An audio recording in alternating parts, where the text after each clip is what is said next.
building a brand and a company, it's the long game. I think we're in this instant gratification age where there's so much that we can just tap a button and we get it, but your career is not that. She has an incredible resume. At just 18 years old, she moved to New York City to pursue her dream of being a designer. It's Rebecca Minkoff. Rebecca Minkoff. Her designs have found their way into the closets of women everywhere, from professions of all stripes to Hollywood's biggest celebrities. Never do something because you want to be rich and famous, ever. You have to love what you do so much that when you are facing total failure, you're still going to get out of bed and commit to it. I just know we're on before we're on. Okay. You said you're getting me a new bag, Rebecca. Yes. This is my everyday. I love this bag. You don't understand. This is my everyday bag. Like this bag, I don't know how many purses I have, but this purse gets worn more than all of my purses. Well, I love this bag. It's one of our best sellers, but I got to keep you, with the newest one all the time. You got to have the most, the freshest. Thank you. You don't understand. I keep this bag with me so much. If this bag could talk. Oh my God, that's what I want to know. I want you to put a little microphone. You could just send me the transcripts. I won't share them. No, but thank you so much. Everybody, you guys are tuning in to Fearlessly Living with Arian Simone, and I have the legendary Rebecca Minkoff with me today. Thanks for having me. Thank you for being here. Thank you for just also being you and being supportive at one of the most trying times in my life. Yeah.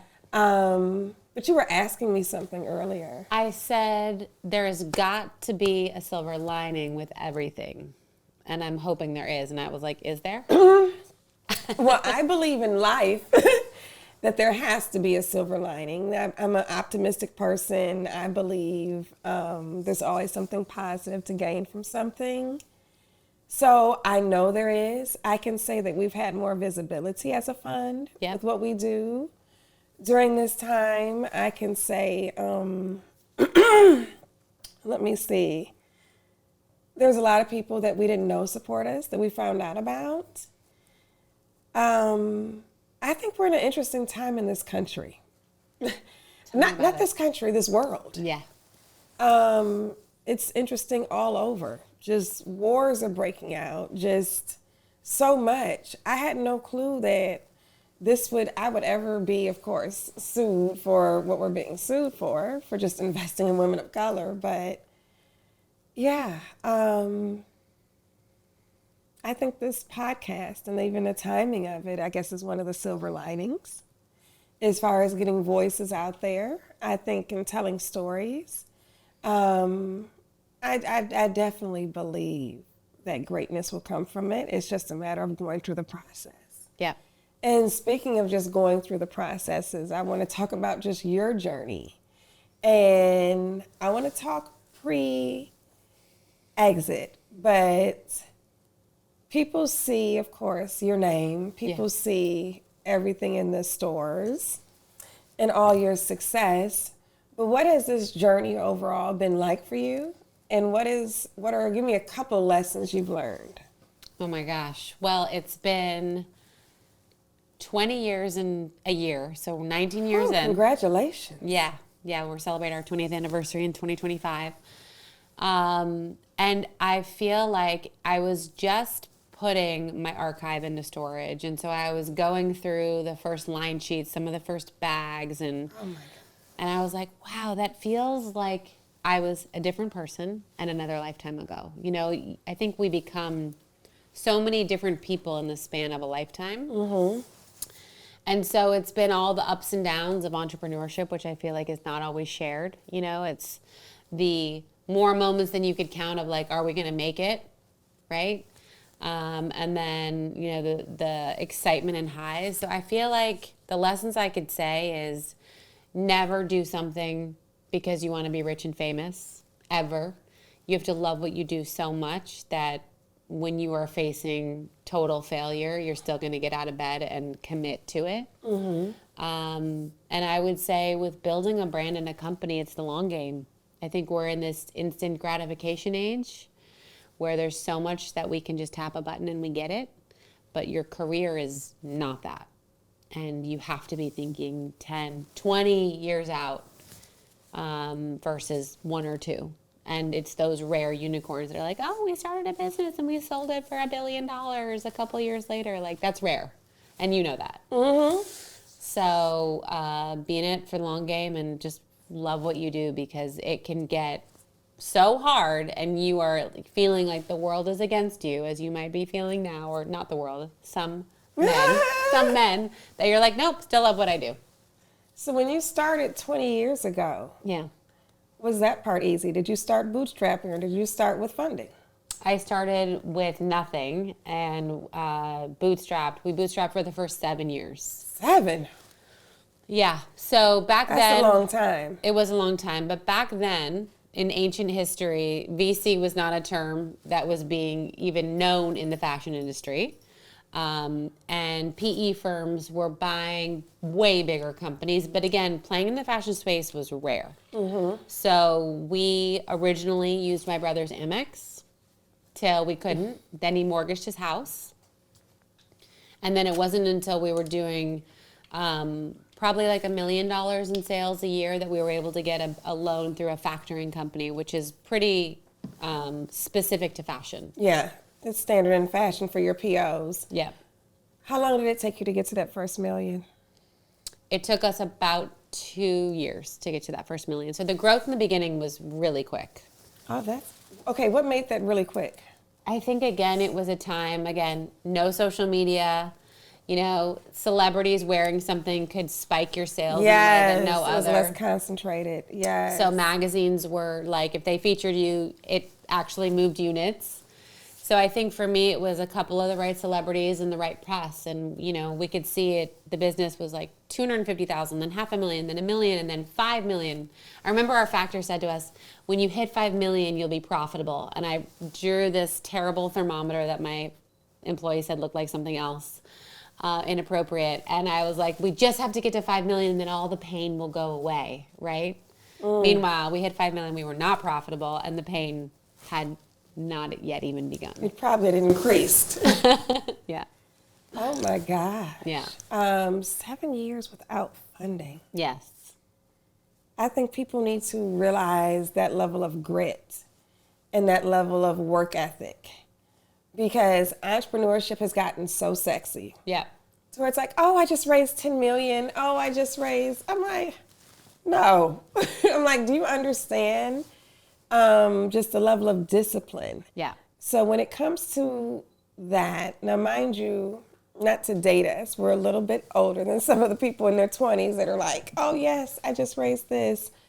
But the level of discipline in those 7 years before you even had that door open, what do you do? Do you meditate? Do you work out? Like, what is keeping you that honed in outside of passion? A lot of walks. You know, I think my brother and I and our president at the time, we were like, we called ourselves the Triangle. Didn't have kids. So every night after work was us having dinner, strategizing the business, talking about it, how could we do better? And I think we really, in those early years, had each other's backs. Mm-hmm. And so that sort of helped with making what was very stressful time, because you never had the money and it's not like we were paying ourselves well. My brother didn't take a salary and my salary was $23,000 a year in New York City. I lived a couple blocks from here. That's non-functional. I remember I called him, I was like, so I figured out if I get a bike, then I don't have to take the subway and we'll save some money. Can we buy me a bike? I remember saving money from the subway. Yeah. Yeah, or scamming my roommates for the Con Ed bill, too. I did that.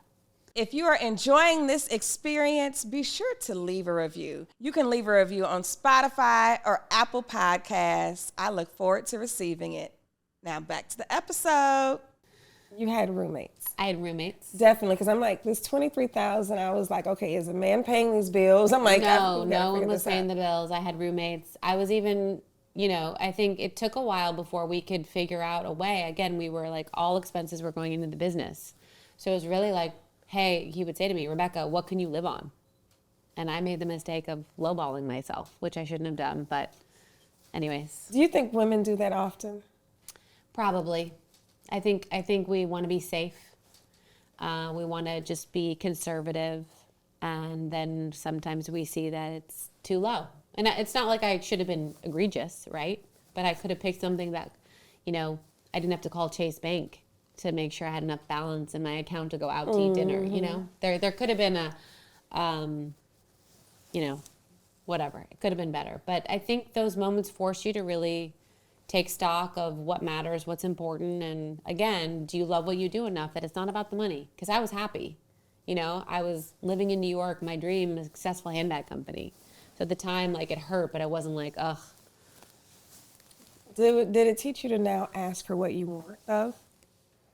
Yes, but that comes over a long period of time. And sometimes it comes from, at least in my scenario, another woman saying, ask for more. When I first did one of my first brand deals, I was lowballing myself, like you said. And she said, say a number that makes you want to vomit and see what they say. And I threw out a number and they were like, great. So now that's my go-to, is I'll always say a number that makes me want to throw up. Oh, gosh. So harsh. And have you never gotten that number? Yeah. I threw out a number last week and they said no.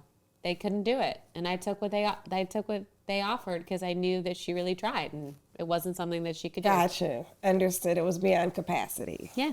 So that makes sense. Oh my gosh. Lots of walks, you said. Is there anything else?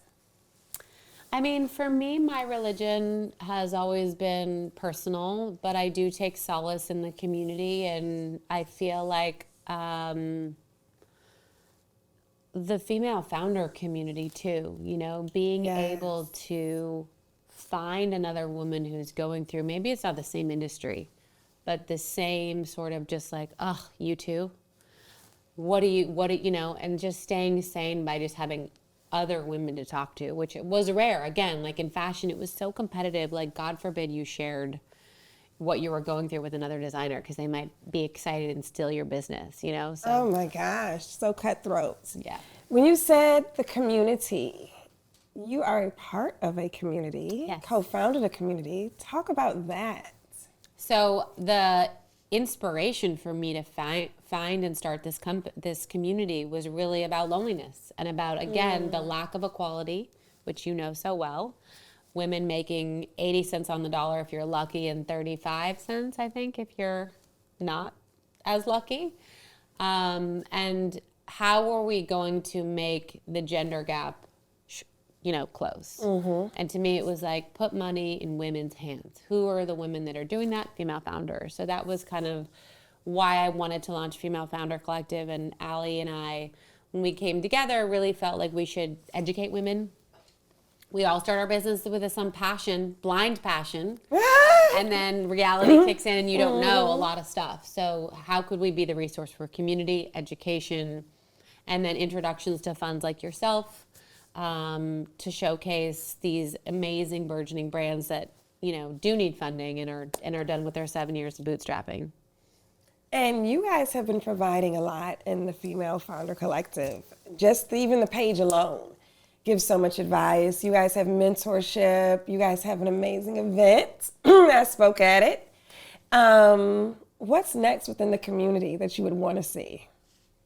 So we have gotten, obviously during COVID, we had to pivot, but we have gotten an overwhelming amount of people that are like, I love the online stuff, but like, no more screens. I want to be in person. So we're really ramping up our in-person events. Oh my God. Female Founders Day, as we call it, is in March on the 21st. So we're having a live event in New York. And we have community meetups all the time. So it's really expanding that. And then we've seen a huge jump in members that are doing 10 million plus.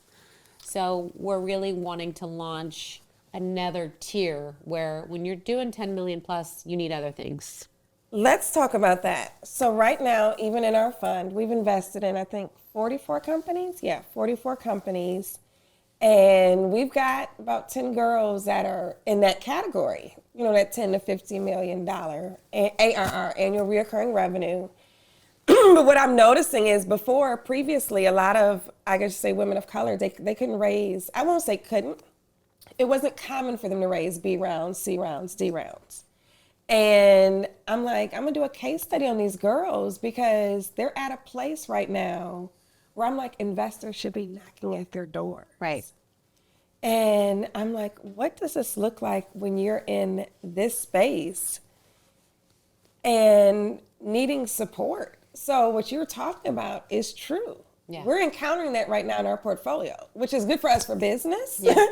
We knew they were worth betting on, but it's like, yeah, so tell me more about that and what you're noticing there, because you're right. That does need a different level of attention. These women are now about to be primed for another round that will then head them for exit. They're in that part of that journey. Correct. So what we find is a lot of those women need a coach, don't know how to find one.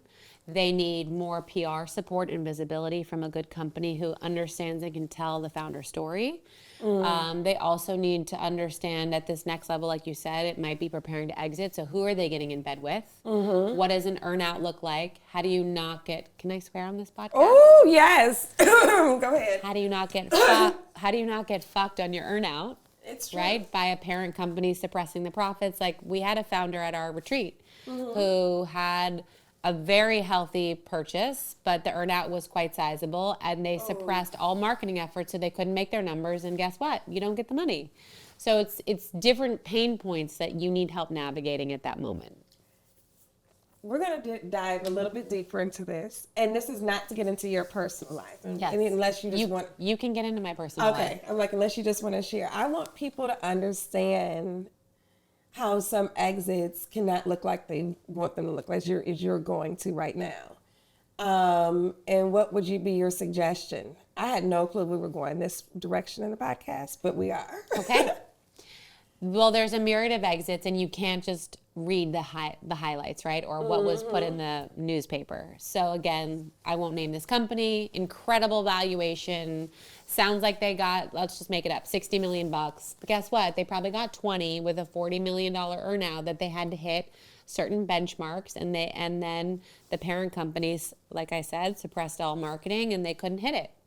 Or some things are just stock. Right? Like where they're like, you know, we're all in, you go all in, and let's make it all great together. So I think different exits have different outcomes, and it's not all the pretty story. And I think that we're also scared to say those things, you know, like we got hit by extreme supply chain issues. We like navigated pre-COVID, right? We're doing great. COVID hits, we shrink by $70 million. We just become an e-commerce site. You guys dropped $70 million during COVID? Yeah. Pay cuts, layoffs. Every day we had this daily call, which we still have. But every day was like, what did we do today in sales? Can we pay the bills, right? We got through. Prior to COVID, Ron, what was the revenue? Around 100. Whoosh. Yeah. So you're talking about like 70%. Yeah. So when you have that happen, and then we got through it, and we actually grew by 10%, and then supply chain issues hit us, right? When we did our transaction, it was also to save our supply chain. Like we got 3,000 of 300,000 units in December of 2021. You can't run a business on 3,000 units. So I think for, you know, all transactions look very different as we said, okay, we need the muscle. Who is a strategic that we partner with that will help us figure this out, because we're in a world where we can't control when the factory takes its workers down by 80%. Oh my gosh. Yeah. So, and some women don't want to talk about this stuff. Not even women. Some men don't want to talk about it either. Just in general, Yeah. but it needs to. So people, one, like you said, establishes community. It's transparent conversation, and somebody else can learn from somebody's lesson. 100%. Oh my gosh. Where are things today? I know you are enjoying this episode. Make sure you like, comment, and subscribe. Now back to the episode. So today, the parent company is called Sunrise Brands. They own probably 10 different companies. We were able to take almost all of my team, except for 2 people, in the transaction, which was incredible. And now we're like back to growth, back to profitability. Thank God. Thank God. But it took, even with them buying us 2 years ago, it took 2 years. You spend a year integrating into the new company, you know, and then you have a year to sort of ramp up. And so we're looking at 2025, my anniversary, to be like the big year of exciting news, new launches, new product categories. Yeah. Oh, wonderful. Yeah. Wonderful. Congratulations. Thank you. And thank you, one, for just willing to share the roller coaster. I think we need to share roller coasters. Yeah. And you have to go into this with your eyes open, right? Because you've had the high points. I saw when the sale hit, I saw all the news, I saw the articles. And you're like, yeah, everybody gets excited. Right. But this has still been a journey. But you personally, where are you at personally in all of this? So it's funny. So I had 3 kids while owning my own company. I know. And I went back after we sold. It's funny, in my employment agreement, I was heavily negotiating my maternity leave and what return to work would look like. And he's like, you have 3 kids. Like, you don't need another kid. And I was like, well, I just want the option. I don't think I want another baby. Oh my gosh. They said you don't need another kid. Yeah, but that was fine. Whatever. He was... Because this last one was a surprise, right? Well, I didn't think I wanted another baby. And then I woke up at 41 and I was like, I'm not done. There's a little person here that needs to join this family. So this experience, and I was talking to my mom about this the other day, of having sold the company, and while it's still stressful, it's a different type of stress. The mental capacity I have to enjoy my child and to be present in the moment is night and day from growing a company. Are we going to make payroll? I got to read a book to my kid, but all I can think about is if we're going to be able to, pay our supplier tomorrow. It's a very different and impossible sometimes mindset for a mother. And I'm just so grateful right now that I can be fully engaged with not only him, but my other children without whatever was going on with the first 3, because it's hard, and it's a hard thing to ask a woman to do both well. So I'm very happy right now and very grateful. No, that is wonderful. And I was going to get into the fact that you were a mother with all these children, but I think you answered on, I guess, I don't want to say balance, because I just believe people have priorities. Yeah. What I mean by that is when people think of balance, you think of the scale. You think of 50-50. Nobody's life works like that. That's just not happening. You have priorities. But when I think of well-balanced, I think of well-fulfilled. Yes. And it sounds like you're definitely in a well-fulfilled place with having the children and having the business. And I love seeing women who can just do it all. I want everybody to have their man and have their business and their babies and all of that. And here I am doing this on the later end of the whatever. But yes, I love that. And it's actually very inspirational. Yeah, but I think that 2 things. There's an evil word wizard that aims word at these terms that women balance, right? Who taught us that should be, right? Let's just go back. Men never had balance. No. Right? So why did we think we could achieve it? And I think that, it is how you said it. It's fulfillment. And you're never going to win. I'm over indexing on work this week, right? I'm going to not see my kids very much, but then next week I'll be able to be home earlier. So I think it's trying to figure out the rhythm, and it goes like this, just like your career does. And I think that you just have to know that there's going to be those times or seasons where you're just in it and you have to devote everything to your business or your child. Now, you're also in the podcast space and have been for quite some time. And I've done your show twice. Yes. Thank you for having me. Yes. What made you get into this space of sharing stories and advice and wisdom? I think, so I launched Female Founder Collective in the podcast, basically around the same time. And I think, again, it was that sheer desire of I'm so lucky that I get to meet women like you every day, right? And I want to share their stories because I know that your story resonates and changes someone's life or someone else I interview. And so for me, it was a way to just amplify these voices that I'm so fortunate to be surrounded by. And to be honest, it inspires me when I hear someone's story, right? Or what they went through. And again, the feeling of not being alone in your struggles. And I feel like it's good for me and I enjoy it, and it's been a great community. So the community itself is in the company for Female Founders Collective. The podcast, the company now has exited. Professionally, you think you're done? No.